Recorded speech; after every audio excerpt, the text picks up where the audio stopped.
Bonjour à tous et bienvenue pour ce nouveau live France DevOps.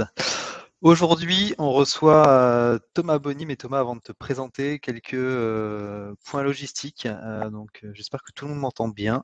N'hésitez pas à envoyer un petit message dans le chat. Pendant la présentation, donc vous avez le chat pour échanger entre vous, pour faire des remarques. Et si vous avez des questions, vous avez le petit onglet questions juste à côté. N'hésitez pas à en poser et Thomas se fera un plaisir d'y répondre à la fin de la présentation. Un peu aussi de pub pour les prochains lives. L'ensemble des talks programmés jusqu'à la fin de l'année ont été annoncés sur francedevops.fr, donc n'hésitez pas à aller y faire un tour également et à vous inscrire à ceux qui vous intéressent. Thomas, je te laisse la parole, nous expliquer ce que tu vas nous présenter aujourd'hui et puis nous faire un petit détail de ton parcours également, nous dire d'où tu viens. Ok.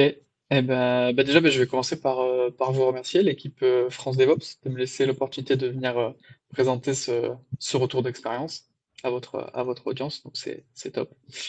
Donc, bonjour à tous. Moi, je m'appelle Thomas. En quelques mots, donc, j'ai commencé mon parcours dans la tech il y a environ une dizaine d'années, par l'administration système Linux sur du HPC, si ça parle à certains d'entre vous. C'est le fait de gérer des clusters de plusieurs centaines à milliers de serveurs Linux pour des domaines du type l'analyse du climat pour Météo France ou le CEA, le nucléaire, ce genre de choses. Et donc mon rôle, c'était d'installer et maintenir la partie logicielle de ces clusters. Donc c'était un domaine incroyable.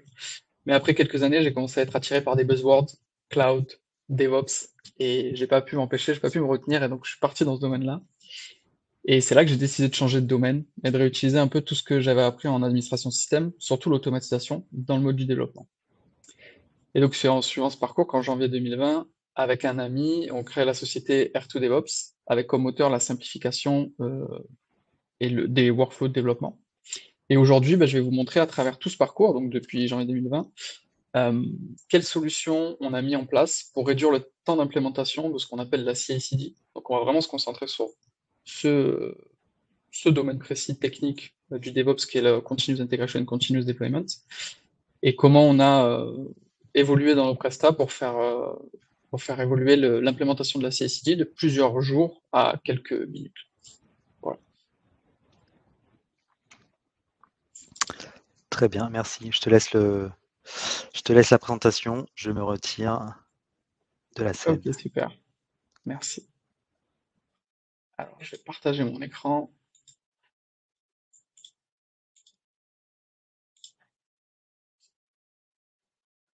Ok. Normalement, vous voyez bien mon écran. Ok, donc je me suis déjà présenté. Alors, on va attaquer dans le vif du sujet et on va parler de ce parcours dont je vous ai parlé. Et pour ça, on va commencer par le contexte de notre premier client. Et oui, je le précise aussi, on va partir vraiment de la base. Euh, le talk, l'idée, c'est de pouvoir s'adresser aux débutants, même ceux qui ne connaissent pas forcément ce que c'est la CI/CD. Et donc, le contexte de notre premier client, donc c'était un client chez qui il y avait environ une trentaine de développeurs, une centaine de repos sur leur GitLab. Ils utilisaient la plateforme GitLab, avec des repos avec plusieurs langages, de l'applicatif, des repos de documentation, pas mal de choses assez hétérogènes.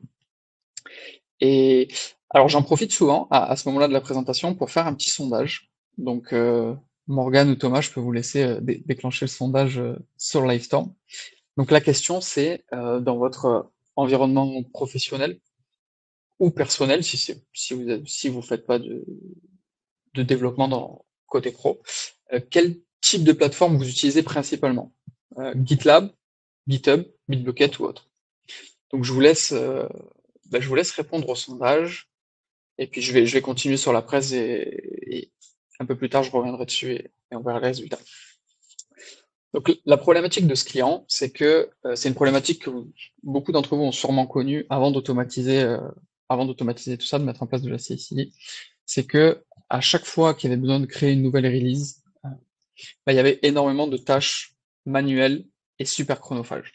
Donc une liste non exhaustive, hein, gérer la gestion des dépendances, lancer des tests unitaires, lancer des tests de benchmark, de sécurité, des tests fonctionnels, créer une release note, créer un tag Git, builder une image Docker, builder de la doc, déployer sur staging, déployer sur prod.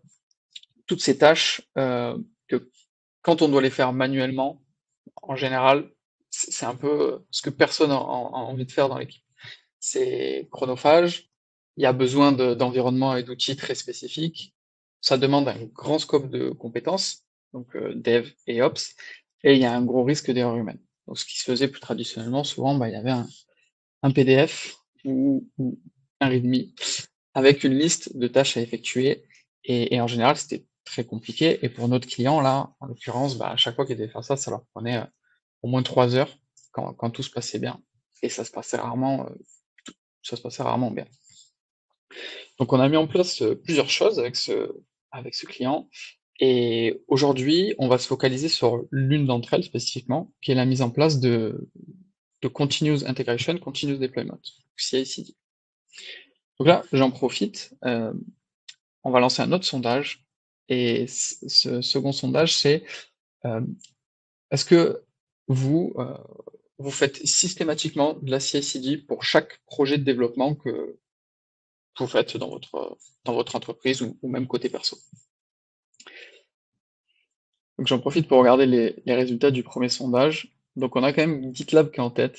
C'est souvent le cas quand je fais cette présentation, c'est très souvent le cas. C'est GitLab, GitHub, Autre et Bitbucket derrière. D'habitude, Bitbucket, alors il y a une erreur dans le sondage, j'ai écrit Gitbucket, mais après c'est Bitbucket. D'habitude, Bitbucket est en troisième position, là il est en quatrième. Et donc là, le nouveau sondage est parti, donc je vous laisse répondre. Donc, la CI/CD, bah, qu'est-ce que c'est rapidement? Donc euh, ça veut dire Continuous Integration, Continuous Deployment. Et la partie Continuous Integration, bah, c'est là où en fait on va venir automatiser dans le cycle de développement logiciel tout ce qui relève de l'intégration de notre application. Donc ça va être toutes les phases de test, de compilation, de build, tout ce qui est nécessaire en fait en partant du code pour arriver, pour valider ce code et pour arriver à un état où on est prêt à déployer ce code. Et ensuite, CD, c'est pour continuous deployment ou continuous delivery. Et là, bah, ça va être quand on pousse le résultat dans des repos, donc on crée une release et qu'on la publie, ou alors même quand on la déploie directement dans des environnements sur des serveurs. Et donc cette CI/CD aujourd'hui, c'est une brique essentielle pour assurer ce qu'on appelle une bonne développeur expérience dans une équipe et dans une équipe de développement. Et la développeur expérience, bah, c'est en fait l'expérience, c'est la même chose que l'user experience, ce que vit l'utilisateur sur votre plateforme. Est-ce que c'est fluide, est-ce que c'est simple? L'idée, c'est d'appliquer la même chose, mais pour les développeurs au sein d'une équipe. Donc, en fait, avoir une bonne développeur expérience, c'est optimiser bah, le workflow et les outils des développeurs pour leur permettre de développer dans les meilleures conditions possibles. Ça leur permet de se concentrer sur l'essentiel, bah, développer du code métier, ajouter de la valeur au code, sans être parasité par tout ce qui est autour.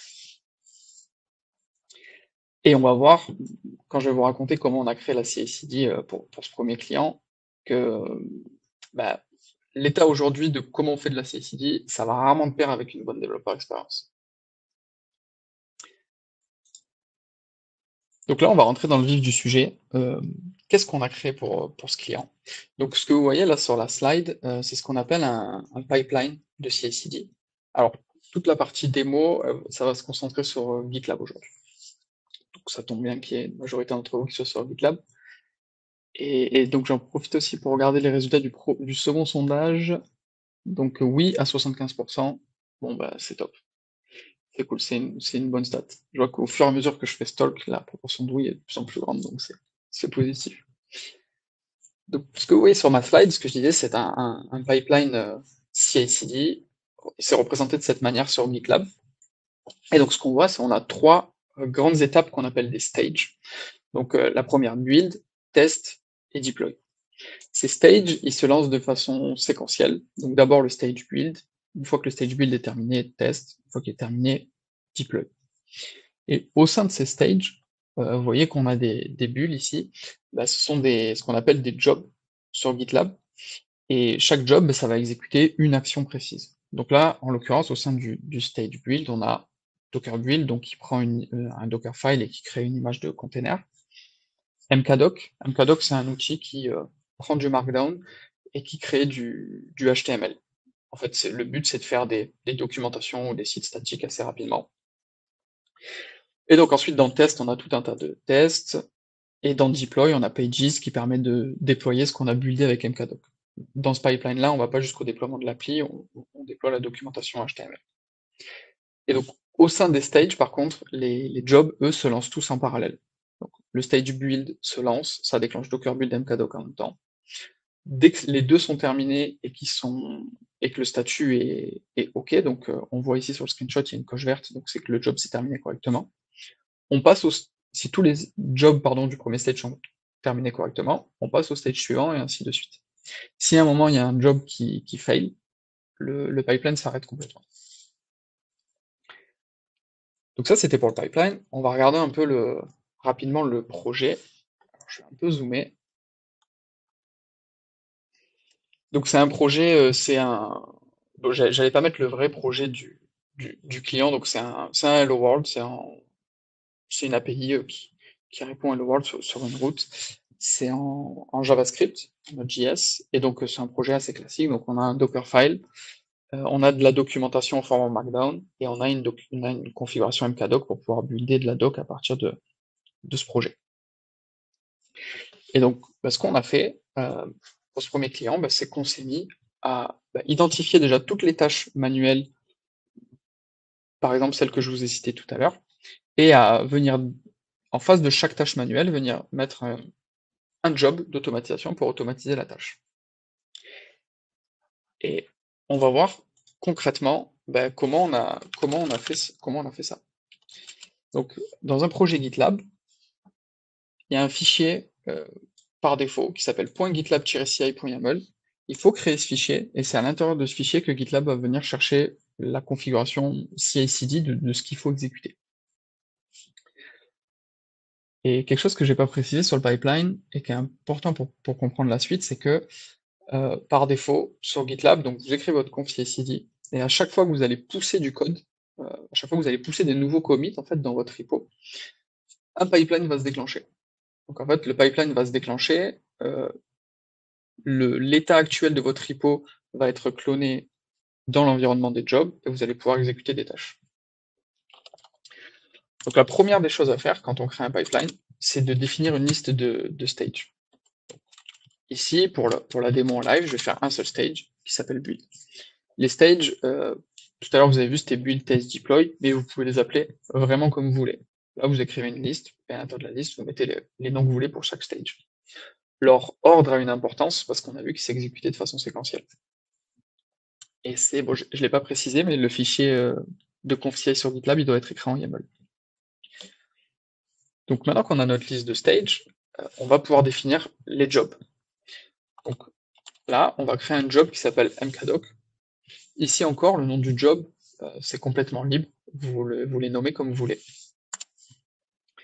Et au sein de ce job, on va rajouter plein d'options. Donc il y a tout un tas de keywords GitLab qui existent. Il me semble pas que dans mes slides, j'ai mis le lien vers la documentation, mais si vous faites des pipelines GitLab, il y a une page de doc qui est vraiment essentielle à connaître, c'est celle qui référencie tous les keywords et à quoi ils servent, comment on s'en sert. Je pourrais vous l'envoyer dans le chat si vous en avez besoin. Donc là, nous, dans cet exemple, on va utiliser les keywords basiques pour pouvoir lancer un job. Donc la première des choses à faire, c'est définir ce job au sein de quel stage il est. Donc lui, il est au sein du stage build. Ensuite, une autre étape, un autre keyword super important, c'est l'image. Parce que, donc je vous ai dit qu'on lançait des jobs, ces jobs vont exécuter des commandes, et ces commandes, elles doivent s'exécuter dans un environnement. Et d'autant plus là, dans notre cas, on veut lancer un outil précis qui s'appelle mkdoc, donc on a besoin de pouvoir lancer mkdoc dans cet environnement. Donc on a besoin d'un environnement qui contient mkdoc. Donc il y a plusieurs moyens de lancer des jobs sur GitLab, mais ici on va se concentrer sur le moyen qui est le plus utilisé aujourd'hui, et qui à chaque fois prend une image de container de base, et qui instancie un container à partir de cette image, et qui lance le job dans cet environnement. Donc là, nous, on a besoin d'une image qui intègre mkdoc. Et donc, bien souvent, bah, ce qu'on fait, alors on verra tout à l'heure pourquoi c'est pas forcément une bonne idée, et bien souvent ce qu'on fait, c'est qu'on va voir sur le Docker Hub. On va chercher une image qui contient notre outil à lancer. Donc là, je suis sur le Docker Hub, je vois que j'ai une image mkdoc Material. Material, c'est une petite surcouche à mkdoc qui permet d'habiller un peu plus la documentation. Donc pourquoi pas? On va prendre celle-là. On va prendre celle-là. Et ici, on a juste à dire à GitLab, prends cette image. Alors on peut spécifier aussi la version. Donc on va mettre latest. On a juste à dire à GitLab le nom de l'image. Et par défaut, si on précise pas le registry, GitLab il sait qu'il va aller le chercher sur Docker Hub.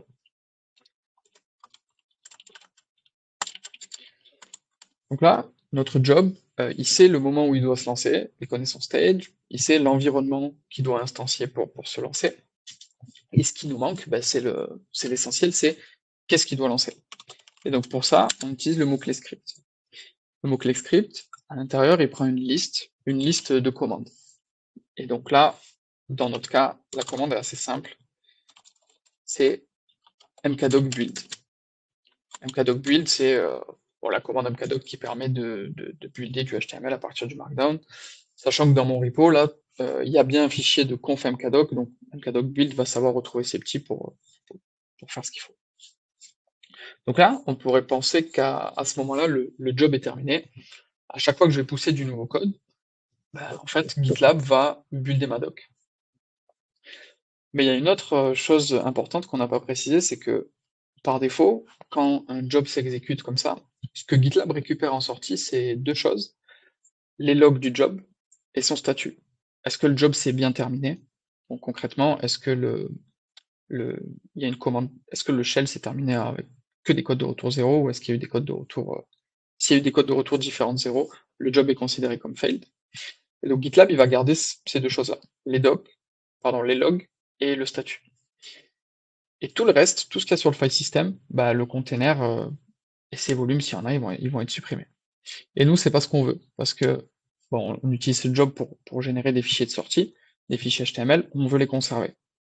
Et pour ça, il y a un mot-clé dans GitLab qui s'appelle artifact, et dans lequel on peut spécifier des chemins sur le file system à l'intérieur du container pour dire à GitLab, tu dois garder ces chemins. Et donc là, je sais que mkdoc build, bah, il génère sa sortie dans site, donc je lui dis, il y a le répertoire site, il faut que tu le gardes. Donc là, on a notre premier job, on va essayer d'ajouter ça dans notre repo, et on va voir ce que ça donne.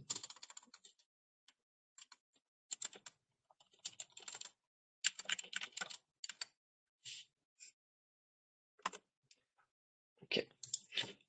On l'a poussé dans le repo, et maintenant, sur la gauche, donc on a une partie pipeline, et là, on peut voir les pipelines de notre projet. Donc on voit qu'on a bien un pipeline qui contient un stage, qui s'appelle build, et au sein de ce stage, un job qui s'appelle mkdoc.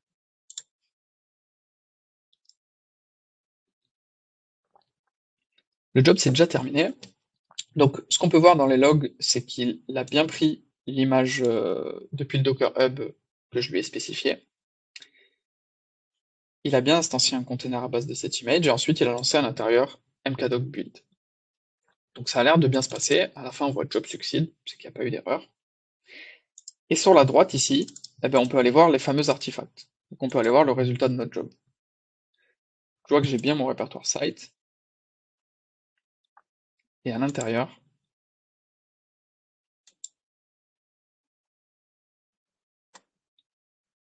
j'ai bien ma documentation qui a été générée. Donc là, c'est top. Je suis content, ma tâche de build de la documentation, elle a été automatisée. Et si je reviens ici dans mon projet, on va pas écrire toute une conf CI/CD plus complète à la main ensemble parce que ça prendra un peu de temps. J'en ai déjà préparé une, donc je vais écraser la conf que je viens de faire par celle-ci, et ensuite je vais la pusher, et ensuite je vous la montrerai.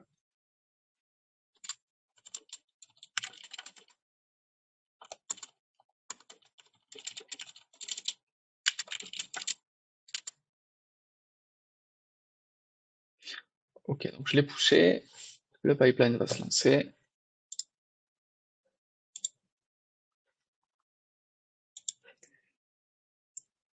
Donc voilà, là j'ai ajouté une conf plus complète, c'est la conf concrètement que vous avez vu dans le screenshot avant.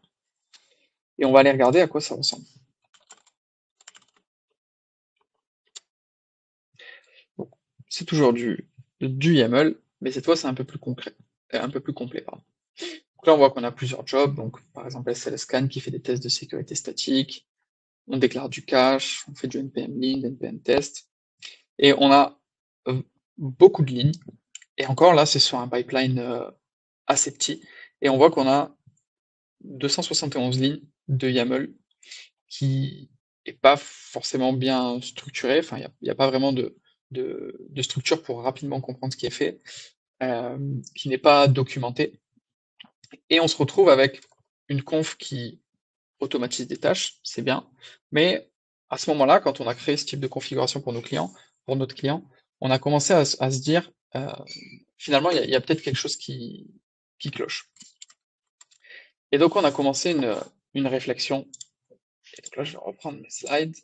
Donc voilà, on a commencé une réflexion, on s'est dit, ok, donc c'est super, on a créé manuellement, artisanalement, des pipelines pour nos clients. Donc on a en résultat un pipeline qui automatise des tâches. Et on s'est dit, ben, en fait, quels efforts on a dû mettre en place et quels sont les résultats. Bon, les côtés efforts, il y en a eu beaucoup, parce que quand on crée un pipeline, là je vous ai montré un cas simple, mais ben, la première étape c'est apprendre la syntaxe. Il y a plein de plateformes de CI différentes. Ici je vous ai montré GitLab. Entre chaque plateforme de CI, les concepts sont assez similaires, mais il y a quand même une syntaxe propre à apprendre. Ensuite, une fois qu'on sait créer un job de CI, il faut venir identifier les outils. Identifier les outils nécessaires à lancer dans nos CI. Donc, identifier pour chaque tâche manuelle que j'exécute, quel outil je vais utiliser en face pour automatiser ça. Une fois qu'on a identifié les outils, il faut trouver des images, des environnements qui contiennent ces outils. Donc tout à l'heure, pour MKDoc, ce qu'on vient de faire, c'est qu'on est allé sur le Docker Hub, on est allé prendre une image.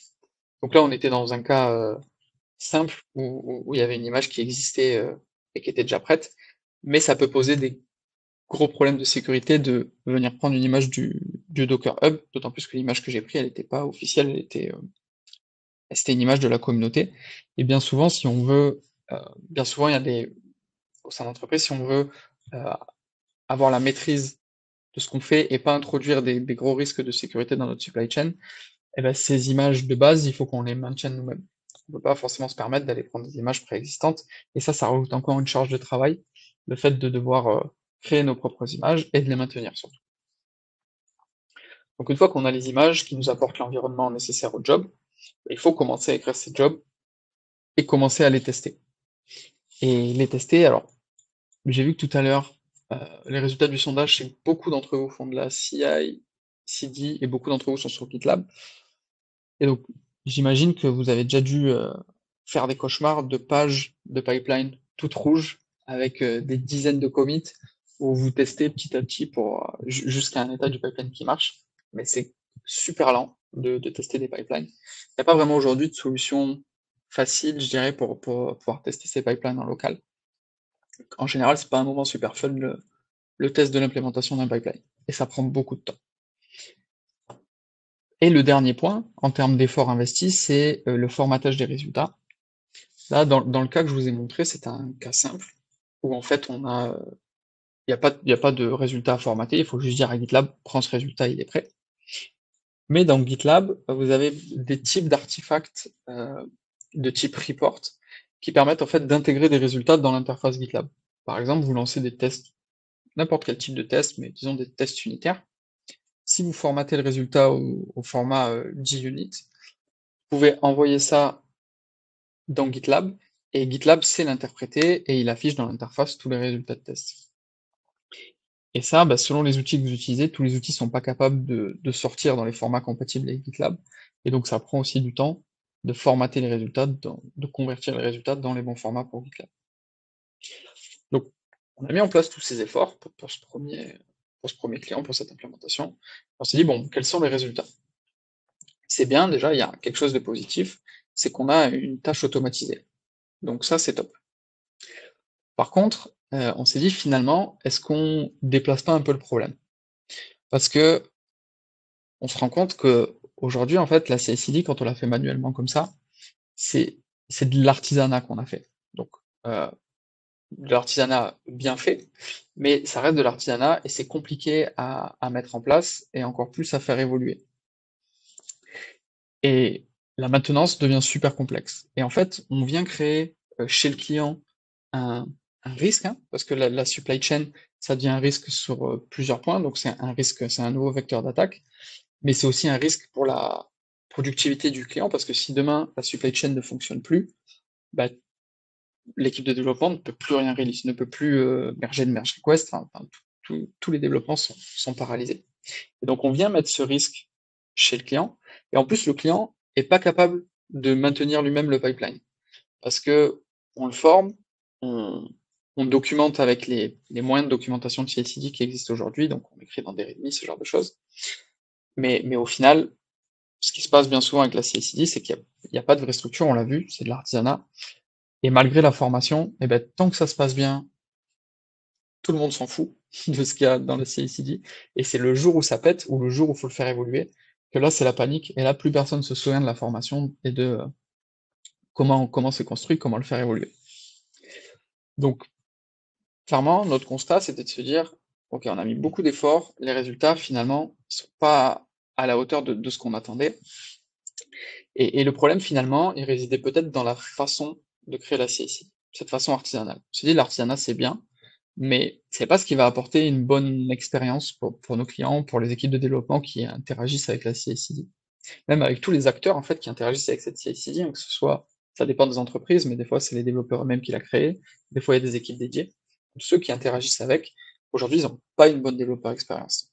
Et ce qu'il nous faut, c'est être en mesure de créer des pipelines complètement industrialisés, structurés, et avec un fonctionnement clairement compréhensible pour toutes ces personnes qui interagissent avec. Et donc, on a commencé à se poser la question, bah, comment on pourrait améliorer ça? Et donc, ce qu'on a fait, la première étape, c'est qu'on a créé un bête repo sur gitlab.com, un repo open source avec plein d'outils, en fait avec plein de templates de CI/CD qu'on avait créés au fur et à mesure de nos prestations. Et l'idée, c'était de packager ces services, comme en fait on fait avec du code, hein. On voit qu'avec du code, si on a besoin de réutiliser quelque chose, ben, on va en faire une bibliothèque, on va le publier dans un repo central, et on va écrire une documentation pour savoir comment se servir de cette bibliothèque, et des gens peuvent venir s'en servir et facilement interagir avec. Ben, en fait, on va faire la même chose avec la CI/CD sur GitLab. Un peu à la manière dont la GitHub Marketplace permet de faire pour lancer des jobs sur GitHub. Mais donc dans un premier temps, c'était quelque chose d'assez similaire, mais après on a voulu aller plus loin. Mais donc déjà, pour cette première étape, euh, on a créé donc un repo open source, ouvert à la contribution, et on a commencé à créer une communauté de développeurs autour de ça, pour ajouter des templates de job GitLab. Des templates de job ou même de pipeline complet. L'idée, c'était de dire, bah, voilà, au lieu de, quand vous devez construire un pipeline pour du NPM, pour du JS, comme on vient de faire, les étapes sont très souvent les mêmes. Bah, au lieu d'écrire vos étapes de façon hard-codée, de façon très artisanale, venez chercher un outil existant, packagé et prêt à l'emploi. Et s'il vous convient pas cet outil, et ben, ce template tout prêt, ben, venez contribuer pour améliorer et le rendre encore plus industriel, encore plus générique. Et donc pour ça, on s'est dit, OK, les best practices à mettre en place, c'est tout d'abord de centraliser tous ces templates. Il faut que ce soit facile pour un développeur ou pour n'importe qui va implémenter de la CI/CD, facile de savoir où venir chercher et trouver un template, et aussi une place unique pour savoir où venir contribuer à un template. Donc nous, cette centralisation, ça a été ce repo. Il faut que ce soit simple. L'idée, c'était pas d'ajouter une surcouche, c'était pas d'ajouter un nouveau langage, ni un nouveau runtime, hein. La CI, elle tourne toujours sur GitLab CI. La contribution, elle se fait sur Git. L'idée, c'était vraiment de ne pas réinventer la roue. Pas de nouvelle syntaxe à apprendre. Un autre élément clé, bah, c'est la documentation. Documenter chaque template. Donc, documenter chaque template en décrivant au minimum qu'est-ce que fait le template et comment personnaliser son comportement. Parce que on sait que, enfin, ce qu'on a vu, c'est que la plupart des projets, ils ont des étapes CI/CD qui sont vraiment similaires. Mais chaque projet a quand même sa petite part de différence, chaque projet est unique. Et donc, il faut être en mesure de fournir des variables pour personnaliser le comportement de ces templates CI/CD. Donc la documentation, elle doit préciser ces variables et comment les utiliser, à quoi elles servent. Et un autre point super important, bah, tout doit être versionné. Et chaque template qu'on met à disposition dans ce repo, il doit être versionné. Parce que bah, la CI/CD, on a vu que ça devenait quelque chose de critique dans, dans le cycle de développement logiciel. Et si le pipeline s'arrête de fonctionner, bah, la boîte est complètement, l'équipe est complètement paralysée. D'ailleurs, j'ai une autre question par rapport à ce sujet. Une autre question de sondage, c'est est-ce que vous avez déjà été bloqué par un pipeline cassé? Est-ce que vous avez déjà bossé dans un projet de développement et, euh, et vous pouvez plus rien faire, vous pouvez plus merger, vous pouvez plus rien faire parce que le pipeline était cassé?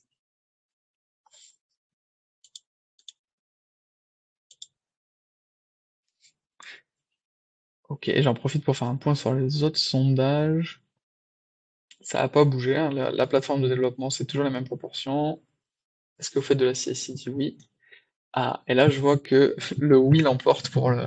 Est-ce que vous avez déjà été bloqué dans votre travail avec un pipeline CI/CD cassé? Bon, bah, c'est ce qu'on a vu aussi chez nos clients et puis même dans la communauté de développeurs qu'on a, et donc c'est cohérent, ça me rassure. Et bah, je peux en profiter aussi, on peut lancer la dernière question. C'est qui a déjà subi une supply chain attack, donc au sein d'un des projets dans son entreprise. Donc une supply chain attack, c'est-à-dire dans ce pipeline CI/CD, il y a quelque chose de malicieux qui s'est retrouvé là et qui a pu modifier le code, exfiltrer des données, exfiltrer des secrets par exemple. Ok, je vois que là, la proportion pour l'instant c'est non. Ok, ça c'est un type d'attaque qu'on voit de plus en plus arriver, hein. C'est pour ça qu'aussi la CI/CD, c'est le sujet sur lequel on se focalise le plus, mais c'est souvent la partie qu'on néglige un peu en termes de sécurité. On va sécuriser à fond avec de la CI/CD, justement l'applicatif, mais on oublie de s'occuper de la sécurité de la CI/CD elle-même, et la surface d'attaque est énorme. Parce que quelqu'un qui rentre dans la CI/CD, il a accès au code, il a accès au secret, il a accès à absolument tout. Donc, ok, bah merci pour vos réponses, c'est super intéressant.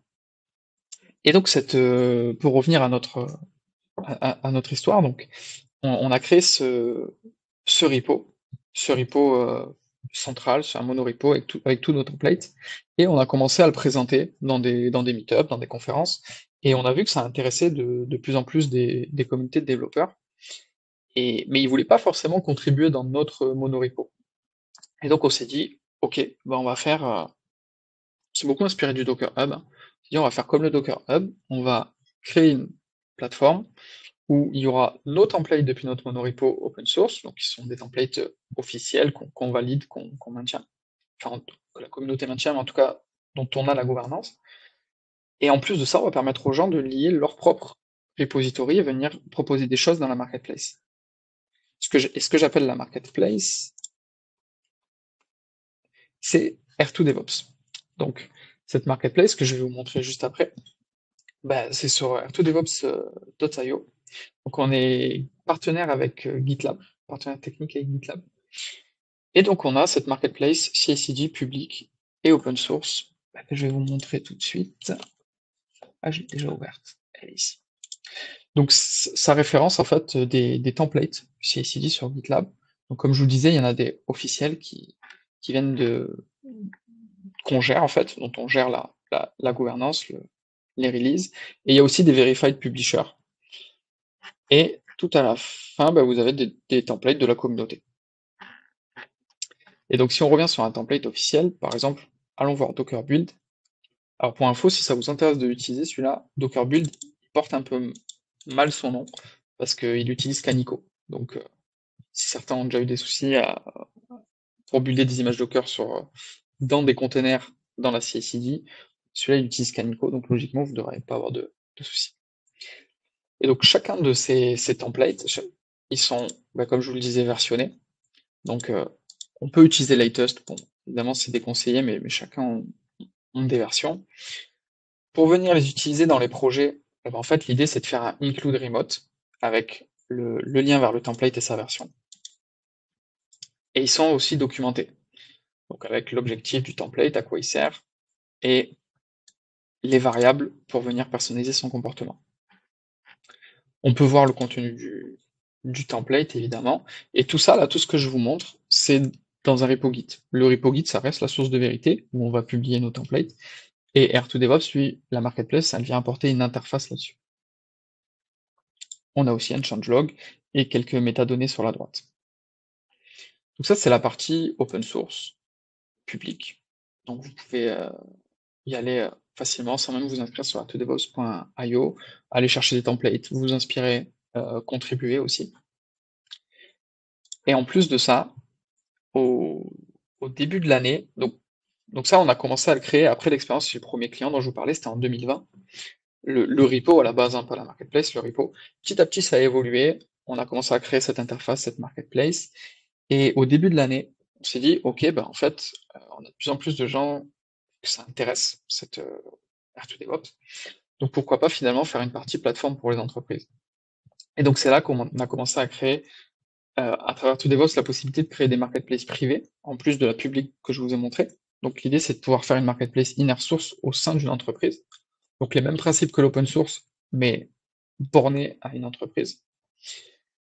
Un éditeur de pipeline low-code, pour que les développeurs ils aient plus à venir faire du YAML, ils cliquent juste sur les modules dont ils ont besoin, sur les templates dont ils ont besoin, et ça s'ajoute.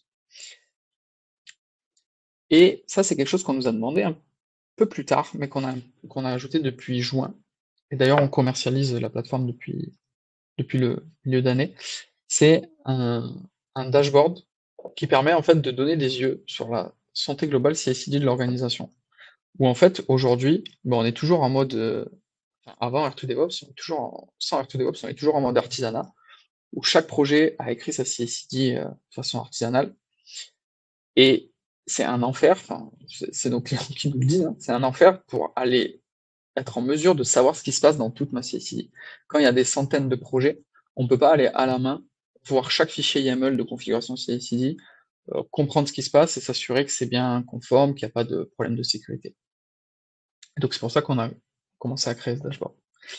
Je vais rapidement vous montrer à quoi ça ressemble, et après on pourra enchaîner sur les questions. Donc, je vais me connecter avec GitLab.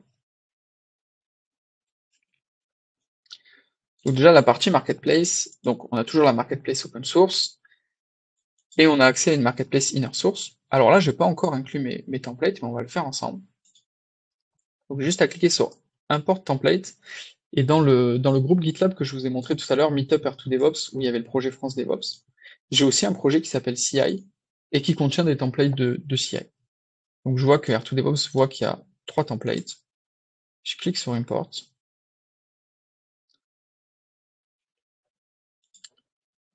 Et donc là, la plateforme elle va scanner le repo Git, et elle va venir ajouter les templates avec les versions, si elle en trouve.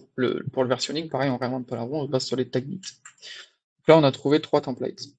Alors parmi les 3, il y a Canico qui est en public. Donc si je vais dans la marketplace, on ne verra pas côté privé. Donc voilà, on a ces 2 templates que j'ai renseignés en tant que privé, qui apparaissent dans mon catalogue inner source, que les gens de mon organisation pourront y accéder. Après, c'est la même chose que ce qu'on a vu sur Docker Build. Hein. C'est exactement le même principe, sauf que c'est privé. Et côté open source, on doit avoir Canico qui est mon 3e qui s'est ajouté. Voilà.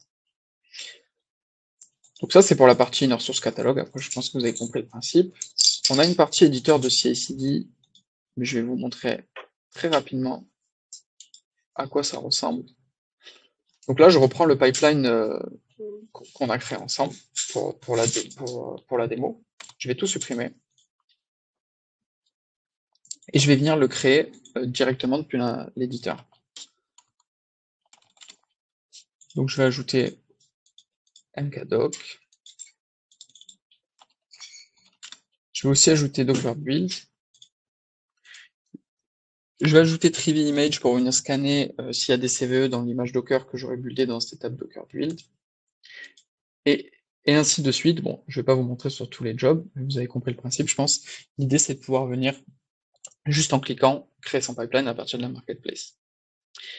Et on a voulu pousser encore un peu plus loin l'expérience no-code, de plus avoir besoin de mettre les mains dans l'YAML pour créer son pipeline, en venant permettre de personnaliser les templates directement depuis l'interface. Donc, par exemple, ici, le Docker build, si mon Dockerfile path, c'est pas Dockerfile, mais c'est Dockerfile 2, bah, je le modifie ici, je apply, et ça vient surcharger le template dans ma conf YAML. Et une fois que je suis satisfait du résultat, bah, je commit ça dans mon repo. Et je push. Donc ça, c'est la partie éditeur. Et la dernière partie dont je vous parlais tout à l'heure, c'est la partie dashboard. Où là, en fait, bah, ce qu'on fait, c'est qu'on a, alors, le scanner, en fait, on a un scanner statique qui vient scanner toutes les confs CI de tous les projets de l'organisation. Donc ce scanner, aujourd'hui, il n'est pas open source. On aimerait bien le passer open source, mais aujourd'hui, malheureusement, c'est pas, on peut pas encore le faire. Et ce scanner, ce qu'il fait, c'est qu'il va scanner donc voilà toutes les confs CI et ça remonte des métriques et après on les interprète. Donc je vais pas passer en détail tout le dashboard, comme ça on pourra passer aux questions. Je vois c'est moins le cas. On relève une note de sécurité, une note de maintenabilité. On va regarder un peu dans tous les projets de quoi sont composés les pipelines CI/CD. Est-ce que c'est du hard-codé, donc là où on écrit manuellement la CI/CD, donc la méthode artisanale qu'on faisait au début dont je vous parlais, ou est-ce qu'on vient utiliser des templates de la marketplace? Donc on voit le détail pour chaque projet. On a une partie maintenability où là on liste tous les jobs qui sont utilisés dans la CI et dans quel projet ils sont utilisés. Donc il y a les hard-coded et il y a les jobs de la marketplace template. Et si ces jobs ils viennent de la marketplace, on est en mesure de savoir la version qui est utilisée et de savoir s'ils sont à jour ou pas. Et s'ils sont pas à jour, on clique ici à la manière d'un renovate et ça vient créer une merge request pour mettre à jour dans le projet.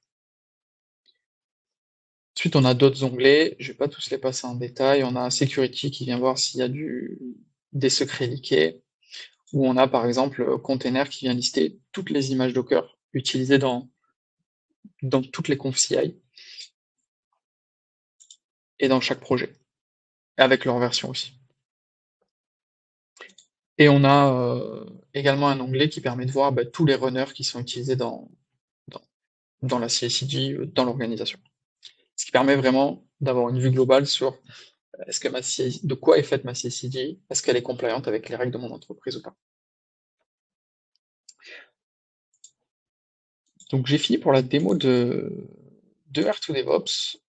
Et oui, un dernier point dont je voulais vous parler, c'est qu'aujourd'hui, R2DevOps, on est compatible avec GitLab. Mais ce qu'on a envie, on a une vision beaucoup plus plateforme agnostique. Et on a envie d'évoluer et d'être compatible avec au moins toutes les plateformes que vous voyez ici. Donc la première étape, c'est GitHub. Ça fait un moment qu'on a envie d'y aller. Ça fait un moment qu'on essaye de trouver le temps et les ressources pour être compatible avec GitHub. Et j'ai bon espoir que que ça arrive prochainement. Donc pour tous ceux qui utilisent autre chose que GitLab, aujourd'hui R2DevOps, ça peut pas vous aider tout de suite, mais bientôt. Et pour finir, donc si vous voulez me contacter sur Twitter, vous avez mon handle name ici, mon email. Si ça vous intéresse aussi de discuter de ces sujets CI/CD et d'aller un peu plus loin dans la discussion, pas forcément en lien avec R2DevOps, mais si vous voulez parler CI/CD, vous pouvez rejoindre notre Discord, c'est sur discord.r2devops.io. Et si vous voulez parler plus en détail de vous au sein de votre entreprise, la CI/CD, comment ça se passe et si vous avez besoin d'aide, envie d'en discuter, vous pouvez prendre directement un rendez-vous avec moi en scannant ce QR code sur Calendly. Et je vous remercie pour votre écoute Et j'ai l'impression qu'il y a pas mal de questions. Je vois 30 dans le chat. Ouais, merci beaucoup Thomas. Ouais, tu vois les questions, je te laisse les parcourir. Ok. Ah oui, d'accord. Mais moi, j'étais allé dans la partie chat. Dans la partie questions, c'est tri. Ok. Alors, je vois le... Bon, je vais le faire par upvote. Donc la première, c'est celle de Guillaume Moirod. Est-ce que la plateforme entreprise est compatible avec un GitLab self-hosted? Est-ce que la plateforme entreprise est elle-même déployable en self-hosted? Oui, exactement. Alors, la plateforme r2devops.io, donc la plateforme SaaS, elle est compatible qu'avec gitlab.com. Par contre, si vous avez un GitLab self-hosted, on peut installer un R2DevOps self-hosted. D'ailleurs, c'est le cas de 95% de nos clients aujourd'hui. Ils ont un GitLab self-hosted et on déploie un R2DevOps self-hosted avec, on a plusieurs méthodes de déploiement, mais en général, c'est ou un Docker Compose ou un Chart Helm. Et, oui, c'est ce qu'on fait la plupart du temps. Donc celle-ci, c'était la plus haute. Donc ensuite, je vois la question de Antonin Garanto. Tu as dit qu'il n'y a pas de moyen simple de tester les pipelines en local. Tu pourrais développer ce point? Quelles solutions existent? Pourquoi sont-elles complexes? Ben, alors, à ma connaissance, sur GitLab, aujourd'hui, pour pour tester des pipelines en local, on a des petits outils, des utilitaires sur open source qui permettent de simuler le fonctionnement du runner. On peut aussi lancer un runner en local, mais d'expérience, on n'a jamais vraiment le vrai résultat qu'on a, euh, qu'on a quand on lance et qu'on voit vraiment le résultat sur GitLab CI. Moi, ce que je fais souvent pour tester les pipelines en local, c'est que je me mets dans l'image j'instancie le même container et je teste l'outil, je clone le repo dedans et je teste voir si ça se passe bien. Mais on n'a jamais vraiment tout l'environnement qu'apporte GitLab. Quand on lance un job de CI, GitLab, il apporte plein de variables d'environnement pour savoir quelle est la branche courante, quel est le commit, est-ce que c'est un commit, est-ce que c'est un pipeline de tag. Donc, c'est difficile à tester en local et surtout sur la partie workflow en fait.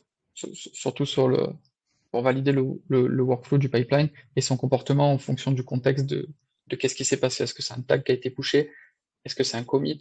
Est-ce qu'on est dans un pipeline de merge request? Ce, ce genre de choses. Après, si Antonin, t'as des moyens, si toi tu sais efficacement tester la CI en local, je suis carrément preneur. N'hésite pas dans le chat, tu t'en parles, y a pas, c'est avec plaisir. Ah bah justement, il y a une autre question de Guillaume Moirot qui parle de ça, euh, et qui parle d'un outil qui s'appelle GitLab CI local. Bah on peut aller le voir. Peut aller le voir rapidement. Mais voilà, c'est à ce type d'outil que je pensais. J'en ai déjà testé quelques-uns, mais aujourd'hui, j'ai jamais trouvé quelque chose qui répondait vraiment à mon besoin. Après, celui-là, je vois qu'il a pas mal de stars. C'est qu'il doit être assez efficace. Je le testerai. Je vous remercie pour l'info. Et puis, s'il y en a qui l'ont déjà testé dans le chat, n'hésitez pas à faire un retour.